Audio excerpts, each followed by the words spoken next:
Hey everybody, Matt the Garden Guy here. So I got a great tip for you on this Tip Tuesday. Use cardboard in your garden for weed block. You can also use it in your compost. Remember, compost you want 2/3 brown and 1/3 green. This cardboard is considered a green.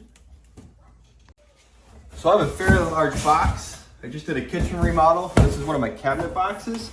So I'm gonna be cutting out all of this clean cardboard.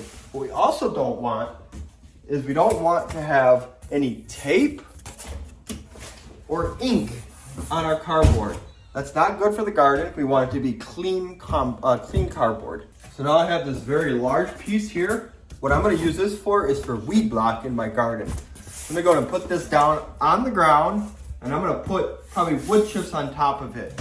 Both cardboard and wood chips are both great compost. Okay, wood chips is your browns, you got your cardboard as your green, you got your natural compost right in your garden bed.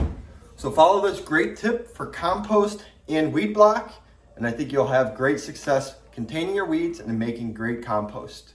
Hey, if you do want to know more about compost, how to compost, I got a video for that. I'll put the link down below. Go check it out. Hey, hope you enjoyed this quick tip on cardboard. You can use it for compost and weed block in your garden. Hey, hope you enjoyed this great tip. If you please give it a thumbs up and a share. And until next time, keep growing, and I'll talk to you later.